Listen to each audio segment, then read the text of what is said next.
So thank you so much for joining us today. I'm super excited because we have a different topic than from our usual topics. And hopefully it will help you sharpen your saw with regards to how to coach others and maybe even think about your own way of engaging in psychological safety. And if you can take away just one new idea or some ideas on materials that will focus on you as a coach, as a leader, or maybe even your organization, that is our goal, obviously, for why we're doing these Wednesday webinars. Next slide, please. So just a little bit of housekeeping. The questions will be answered after the breakouts and at the end of the call. By the way, we decided that we're going to do 2 breakouts today, give you a little more time to interact. So there will be 2 breakout sessions. If for some reason you have a question and it's not answered on this call, or you have a question afterwards, please reach out to us either on LinkedIn or send it to Global IOC. Go out into the www.globalioc.com so that you can find us and you can send it to contact@Global IOC if you have a question, or most of you know me, so you can email me, Peggy Marshall, at imago, I-M-A-G-O, performance.com if you have questions. And make sure you go out to LinkedIn and follow us. Okay, next slide, please. So what's our agenda for today? We want to talk about what is psychological safety. It's something that's emerging. There's different words that are being used for it, but it is emerging. How do people feel safe emotionally and psychologically when they're at work? And what are the things that happen that keep us from feeling safety in that psychological manner? What do you need to know as a coach and a leader as you engage in creating safety and psychologically safe environments? And does it relate to 3rd generation coaching? I will say that it does, but more on that in a moment. So Angela, I'm going to turn it back to you to help us understand what psychological safety is. Awesome. Thanks, Peggy. So I'd like for you to take a few moments and just think about workplace safety, just safety in general. Look at the signs, the bottom of the screen, and just think about all the effort that we put into place to keep our workplaces safe. I think we can all agree that we spend a lot of time posting signs if floors are wet so people don't fall. We teach people how to report safety hazards and eliminate them. And we actually have a governing body in the United States, the Occupational Safety and Health Administration, or OSHA, that sets regulations and monitors compliance. So keeping people safe from physical harm and hazards it's important. Yet wouldn't it be really nice if we could put a sign outside of an organization or on their website indicating whether that workplace was also safe psychologically, or a warning sign if they're not? So what is psychological safety in the workplace? There are a few definitions and multiple thought leaders and researchers on this topic. Well, we happen to like this definition from Amy Edmondson the best. She wrote the book, The Fearless Organization, and she defines psychological safety as a climate in which people are comfortable expressing and being themselves. So think about that word climate as we bring that into our conversation. And we were just talking about what our climate was like in the part of the world where we live, right? The climate, everything that goes into the conditions, what it looks like, what it feels like. So psychological safety is about climate. And again, it's a climate where people feel comfortable expressing and being themselves. So Edmondson explains a little bit more, because psychologically safe environments are where people feel comfortable sharing concerns and mistakes without fear of embarrassment or retribution.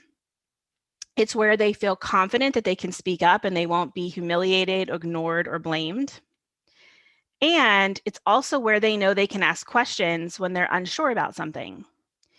It's also a workplace where they tend to trust and respect their colleagues. So let's look at an example. I worked in healthcare as a talent development and human resources executive for over 14 years, and this one really hits home for me. Maybe you don't work in healthcare, but you've likely been a patient at some point, or you've had a family member who was hospitalized. This example actually comes from Amy Edmondson's book. She speaks about a neonatology nurse practitioner and a silver-haired neonatologist and twin babies. The nurse practitioner's name was Christine. She looked at the babies in her care and she was concerned. Her recent training had included, as newly established best practice, administering a medicine for lung development as soon as possible for a high-risk baby. Babies born prematurely often arrive with lungs that are not quite ready for fully independent breathing outside the womb. But the very experienced neonatologist, whose name was Dr. Drake, had not issued an order for the medicine. So just pause right there. Take a deep breath and envision being in Christina's shoes. Imagine her thoughts or her feelings about speaking up or questioning the very revered and longtime neonatologist, Dr. Drake. Imagine having newborn lives literally in your hands. Okay, back to the story because we want to find out what happened. Christina, the nurse practitioner, stepped forward to remind Dr. Drake about the medicine, and then she caught herself. Because last week, she had overheard him publicly berate another nurse for questioning one of his orders. She told herself that the twins would probably be fine. After all, the doctor probably had a reason for not ordering the medication, which was still considered a judgment call, and she dismissed the idea of bringing it up. In hesitating and then choosing not to speak up, Christina was making a quick, not entirely conscious risk calculation. Most of us want to look smart, capable, or helpful in the eyes of others, but she determined not speaking up or staying silent was the best choice. She did not feel psychologically safe to ask a question. So thankfully, the newborn twins, I know you want to know the answer, what happens here, right? The newborn twins in this case were fine. Yet there are many other examples in healthcare and other industries where not feeling psychologically safe and not speaking up has dire consequences. So sometimes when we learn a new concept, it's helpful to actually understand what it's not or what the opposite is. So psychological safety does not just mean I'm going to be nice to everyone. In fact, psychological safety does mean that people will disagree. So it's not this culture where people always agree with each other just for the sake of being nice. In fact, it's about candor, about making it possible for productive disagreement and the free exchange of ideas. Psychological safety is also not a personality factor. It refers to the work climate, and climate affects people with different personality traits in roughly the same ways. Psychological safety is not just another word for trust. Psychological safety actually pertains to expectations about immediate interpersonal consequences. Trust is about giving others the benefit of the doubt, and psychological safety relates to whether others will give you the benefit of the doubt when, for instance, you have asked for help or you make a mistake. Psychological safety is also not about lowering performance standards. It is not an anything goes environment where people are not expected to adhere to high standards or meet deadlines. Psychological safety enables candor, openness, where people can thrive in an environment of mutual respect. So now we know what it is. Now we know what it isn't. Let's look at some of the benefits. So if we create an environment of psychological safety, what are the benefits to doing that? Mistakes are reported quickly so that prompt corrective action can be taken. There's a tendency for seamless coordination across groups or departments when psychological safety is in place. It also provides a potentially game-changing environment for game-changing ideas for innovation that they're going to be sought after, and they'll come up and they'll be readily shared. And kind of just in summary, it's a crucial source of value creation in organizations operating in a VUCA world or in a complex, changing environment. All right, so now we have a definition. We know what it's not. We know what the benefits are. And I think we can all agree that we'd like to work in a psychologically safe environment. We'd like to coach people who are leading psychologically safe environments, and we'd like to coach people out of environments that are not psychologically safe. But here's the challenge. Only 3 in 10 employees strongly agree with the statement that their opinions matter or their opinions count at work. This is a Gallup study from 2017. So think about that. Only 3 out of 10 employees can say, my opinions count at work.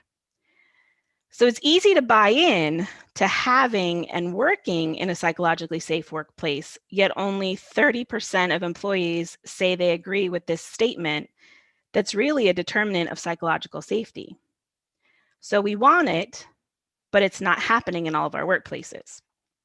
So for this webinar, we want to explore what we can do as leaders and coaches to create more psychologically safe environments and in our coaching practices as well.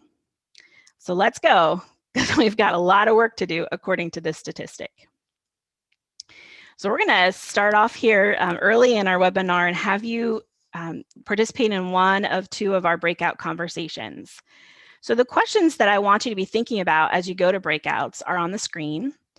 And that is really considering what fear shows up like in the workplace. So the questions to consider: have you ever worked for or coached someone who managed or was managed by fear? Or maybe you even coached a leader who managed that way. And what are the consequences of managing by fear? So when we get to breakouts, it's always great to do a virtual handshake or virtual hug across the miles and get to know each other a little bit. So do introductions and then spend some time considering what the consequences of managing by fear might be. All right, welcome back, everyone. What a topic to talk about here early in the morning, at least here in central Pennsylvania. It's about 10:25 in the morning. But let's hear from you. What are some of the things you talked about? What are the consequences of managing by fear? So who's the spokesperson for Doris, Mike, William, Zelda, that group? Mike, do you want to go? I thought I talked a lot last time, but oh boy, we talked about generational. Started anyway talking about generational aspects of when you're young in your career and you come into a company that you really don't have a lot to offer. And in some cases, you are told to be quiet. And I think it was Doris shared that she observed a whole group of new management being brought in who were young, and they were subjected to that hierarchical approach, and many of them left. Mm-hmm. Mm-hmm. So, yeah. How about the others? Mike, Yeah, we did wonder about the generational impact of that, where there was a time where there was more hierarchical structure in the workplace. It was just part of society, and therefore it was just part of the workplace society. It was just normal, you know. There was a boss, and you just did as you were told. And I don't say you wouldn't speak up, but you would speak up very just in your little layer where you were working. You wouldn't speak across those layers.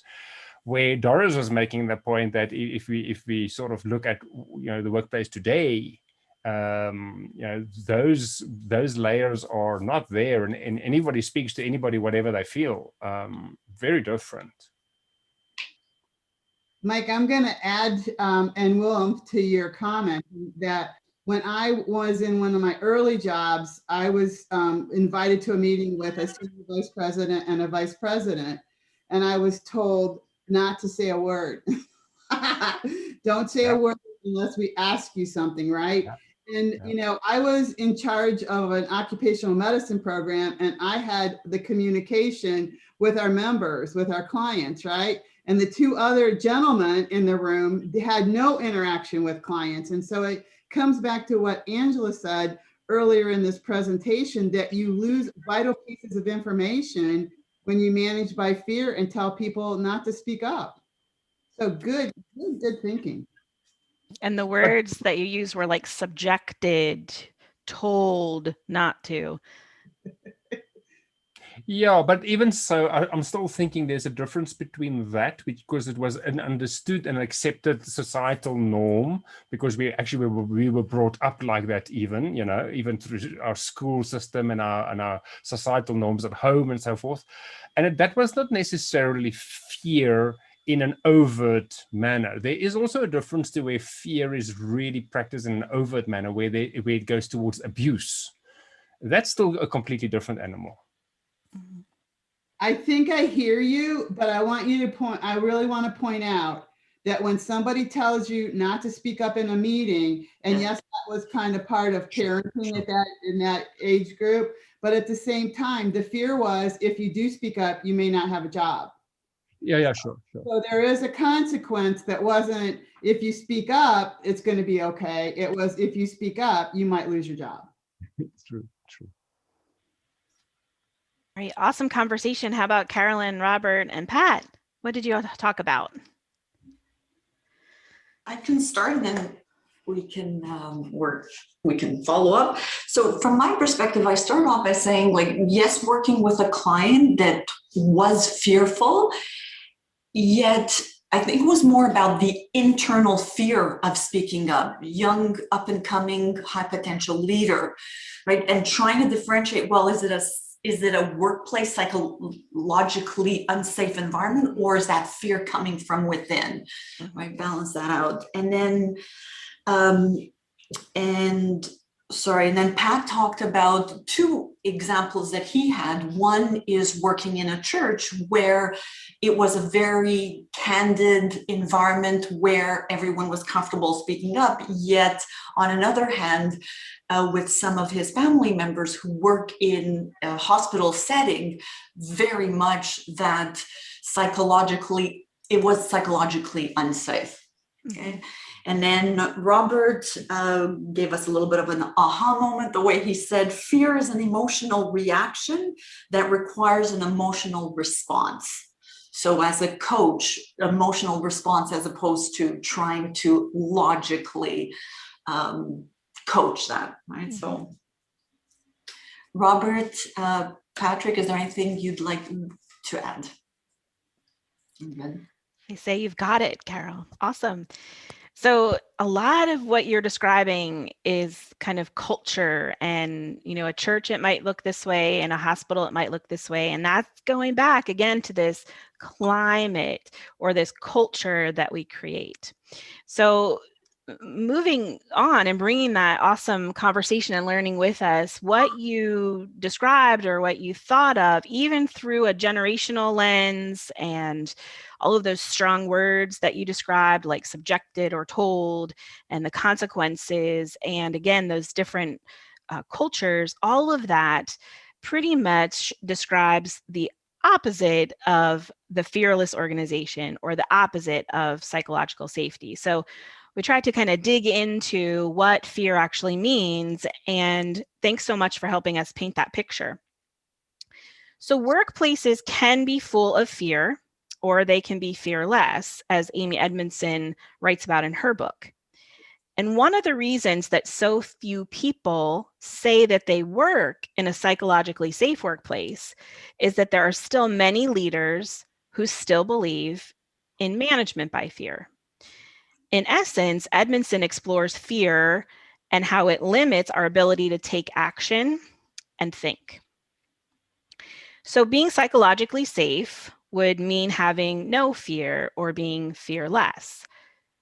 So I'm sure that you've explored fear with some of your coaching clients and how it holds them back from making a change or reaching a goal. Edmondson's been studying this since the 90s. She's been writing it ever since. And the topic, the subtitle of her book is where I wanted to spend just a little bit of time.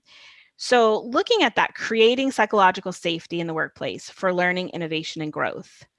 A few key points here is that we can create, particularly through leaders, a psychologically safe environment. In fact, her book actually gives you a ton of tools for leaders to apply.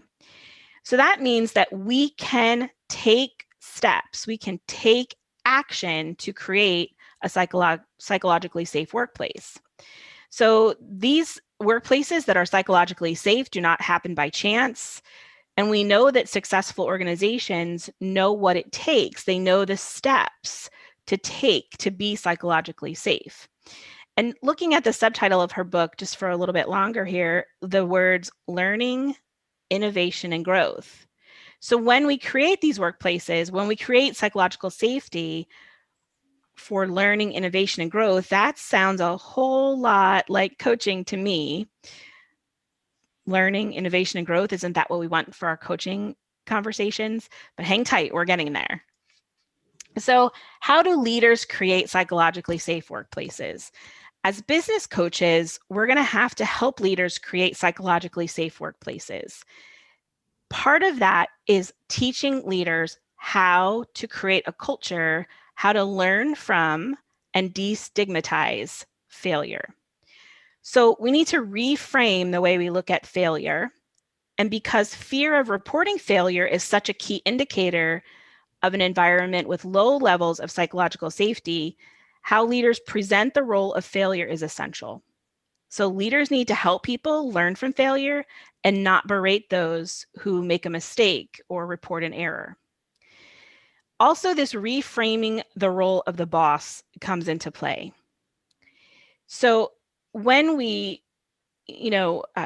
create these psychologically safe environments, when we reframe this role of the boss, we're moving away from viewing the boss as the person who has the answers, gives orders, and assesses performance. You've described those words before, told, and I was told not to speak up. I was subjected to, right? So we're moving away from that view of the boss to leaders that set direction, invite input, ask for ideas about, continuous improvement, and create conditions for continued learning to achieve excellence. So motivating people by articulating a compelling purpose is also a well-established leadership task in creating a psychologically safe workplace. So leaders should remind people of why what they do matters to customers, even for the world. And leaders must take the time to emphasize the purpose the organization serves.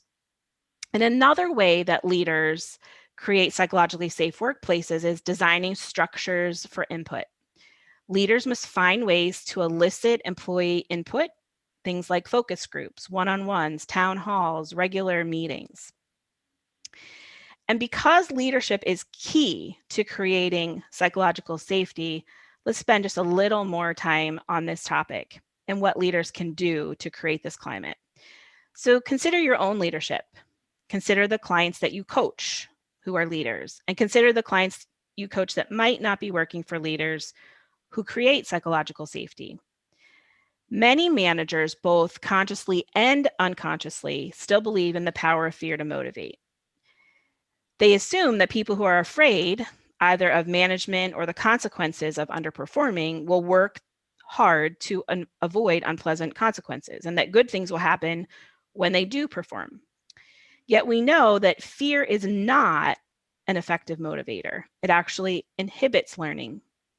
So in workplaces, managers play such an important role in making the environment safe for open communication about challenges, concerns, opportunities. Psychologically safe leaders are caring, and they set the stage and get people to think differently about their work and when things go wrong. They help people feel safe speaking up about problems, concerns, mistakes, and risks. They set the stage for candor. They also welcome and invite participation. They have direct conversations and even offer focus groups to find out more and get ideas. So let's follow that thought into conversations, and crucial conversations. What I just described about leaders creating this psychologically safe environment sounds a lot like Crucial Conversations and their 7-step model. In fact, our faculty members, Christy Watts and Diana Jones-Ritter, wrote a book summary on Crucial Conversations and how it applies to coaching and leadership. If you haven't checked out the Global IOC website, you need to, for sure, because you'll find this book summary and other really fantastic tools. But in relation to our topic today and leaders creating psychologically safe environments, the basic tenets of Crucial Conversations come into play. Leaders must have tough conversations. Coaches often have tough or crucial conversations as well. And we can have those tough conversations more readily and more easily if we've built an environment of psychological safety. So you can see the steps of the model on the screen. We've actually highlighted the word safe here because we're talking about psychological safety. And these authors certainly remind us that research has shown that strong relationships, careers, organizations, and communities all draw from the same source of power, the ability to talk openly about high stakes, emotional, and controversial topics. So I hope you can see the connection back to Crucial Conversations and even make the connection over to some brain science research. So this is a great time to talk about emotional attractors and the application of the intended change process by Richard Boyatzis. When someone is afraid, the sympathetic nervous system is engaged, and this restricts the ability to think in possibility and positivity. So Boyatzis' theory aligns nicely with the work of creating psychologically safe environments, because when we feel psychologically safe, we experience positive as opposed to negative emotional attractors. And this is where brain science supports what we learn in creating psychologically safe environments. Take a look at the left side of the table on the slide. When we experience positive emotional attractors, our parasympathetic nervous system is aroused. This is where we can think of possibilities, where we can dream, be optimistic, and experience hope. We focus on strengths here. We get excited about trying, and we consider new things and are willing to experiment. Things are resonant, and we're able to make meaning. Now focus on the right-hand side. When we focus or we experience negative emotional attractors, perhaps we might be working in an organization that is not psychologically safe or working for a leader who manages by fear. Our sympathetic nervous system is aroused. Here, we face problems, we expect fear, we dwell on our weaknesses, we might experience a focus on the present or items that we should do, maybe even have a performance improvement plan in place, or where actions are focused on what is expected or what we're supposed to do. When negative emotional attractors are engaged, this is where we have more dissonance and frustration with our work. So this process, the intended change process or the intentional change theory, holds that engaging a person's ideal self or personal vision is an essential driver of sustained and desired change. Going just one step further and looking at the intended change process, again by Boyatzis, just expanding a little more, if we are going to be able to apply this intended change process, just look at those words that are listed in green. If we're going to imagine, if we're going to reflect, if we're going to compare our ideal self with our real self, if we're going to develop a learning agenda, if we're going to learn and grow and build relationships, then I think you can agree we need to be working in psychological safety and certainly with positive emotional attractors. So now we promise we're going to get to how this connects to coaching. So I'm going to ask Peggy to make those connections to us with third generation coaching. Thanks, Angela. But before I do, Angela opened the door for me to talk about the brain, and now I'm doing it, okay? If anybody ever does that, just know I go through it, okay? And I want to connect it back to PEA-NEA, what we're talking about, the Boyatzis research. And to me, what is, heartbreaking and connecting it to fear and negative emotional attractors is his study of leaders aged around 45, when they talked about former leaders that they had. And when the leadership was negative, when it imbibed fear, when they were, feeling like they couldn't be who they were and emotionally shutting down, and the accountability was like, what did you miss? And the negative things that that Angela described, sometimes they were 10 years previous, sometimes 15, but the fMRIs that they did with these leaders, when they started retelling the experiences they had, the sympathetic side of the brain was what was lighting up during those discussions. So what we think sometimes as coaches and leaders, that it was a one-off comment, when it goes deep for someone, when the psychological safety is not there, then we see the results of it lasting for a very long time. And when people recall the incident, it just makes it, a really poignant point that we have to be so careful about what we're creating when we're working with our clients. So let's talk a little bit about that psychological safety and how that connects to third generation coaching. Many of you before have been with us on conversations about Stelter, who's talking about third generation coaching, where the transition from second generation, which is a focus on the goals and a little bit of performance, but also getting a little bit deeper with the person. Now, when we get to third generation, before we talk about the goals, we start talking about what the person values. What's most important to the person? And I don't think we always are there, because our clients come in and they say they want something. And I don't think we ever go deep with them to say, why do you want that? Why is that important? We're like, oh, you want to perform? Let me help you perform. And I think that's what we're really good at as coaches. However, there's this next space which says, what does that person value? But more importantly, what is the meaning they assign that value? So, I value, being more productive at work. What is that meaning? Does it mean I'm going to get a promotion? Does it mean I feel more inner satisfaction doing my job? What does that meaning, where does that meaning reside within the individual? And then how do we help them continue to make meaning, even if the meaning's different from our own meaning? And the cool thing is, the next step then is the co-creation. So understanding your client, understanding what's most important to them, and helping them find the solutions, helping them find the ideas that they need to move forward. And so I think we're bridging second and third generation, but when you look at third generation, it's very psychologically safe from a climate perspective, because it's okay to value what you value. It's okay to make meaning the way you make meaning, and then it's okay to co-create the life you want.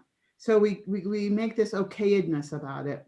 So next slide, Angela, means that we're going to go into our last breakout, and we're going to ask you, same groups, to talk about what do you do as a coach to ensure that we have that safe space, and in your time together that it's psychologically safe and that people can learn, innovate, and grow. And I will add, when you are considering this, think about the times when you've been trying to influence a client to think the way you think, as opposed to Stelter's way of saying, how does the client think? And then how do we work with that to create that safety? And then finally, another question that you can address, pick the one that you want. What actions can coaches take to help leaders understand the importance of psychological safety? Because I'm not sure everybody understands this concept. And what can you do as a coach working with leaders to help them understand it better? So Angela, you can put everybody back in their breakouts now. Thank you. Mhm. Okay, you're back. So what did you talk about? Who wants to share? I'll share on the first question. So yes, as coaches, how do we make our clients feel, or coachees feel psychologically safe?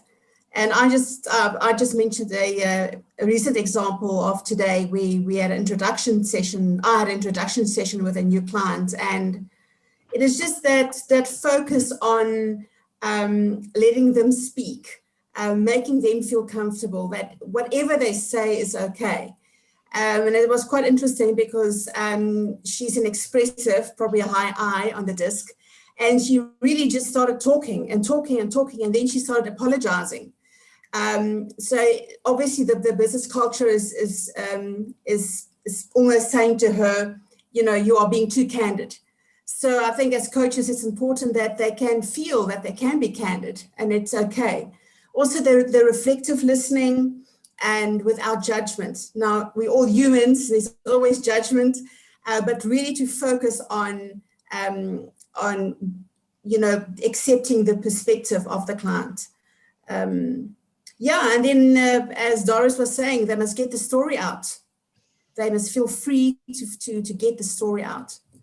So I think I've covered question 1. And then we went to question 2, and then I think Willem and Mike and Doris was then taking the floor a little bit more. So what was said, team? So Doris was actually busy making a comment just before you yanked us out of our rooms and the last 60 seconds expired. And I was still very keen to hear that last comment. Doris, could you perhaps share it in the bigger group? Because it sounded to me that you were going to mention something that was really quite core to that. A lot of pressure. Now let me remember what I was going to talk about. I heard a speaker, and I wish I remember who it was and where my notes are, but remember him talking about how the higher one gets in the organization, the more we forget about what it was like to be at lower levels. And we, poor expression, but we rest on our laurels and believe we're successful for different reasons that made us successful. So you kind of get out of touch with the fact that people are careful. They listen to you and they adjust. Bad, not so bad if you think about family systems, just like children, it really are impacted by what their parents say, and they gauge their behavior and around that, so will staff. And that's what we're talking about, right? If somebody's able to speak up and they're encouraged, then they will continue to do so.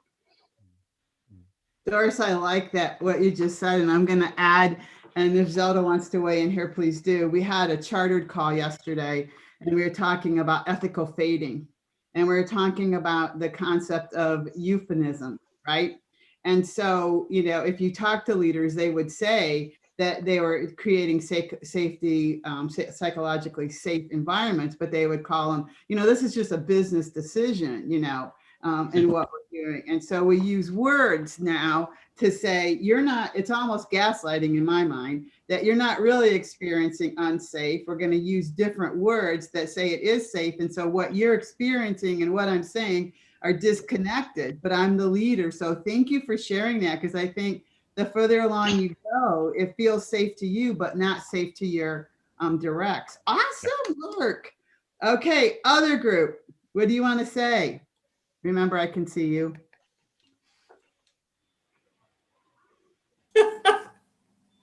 Well, let me tell you. Let me tell you this. Caroline and Rob make me feel so inadequate. They can jolly well do the report back. Well, we absolutely support what the other group have said. We were talking more about the third generation coach, and we explored different things. Awesome. Well, thank you for that. And we are, Robert, do you want to add something? It's just that, Peggy, you're always bringing out the challenge. So we're not comfortable in our coaching practice.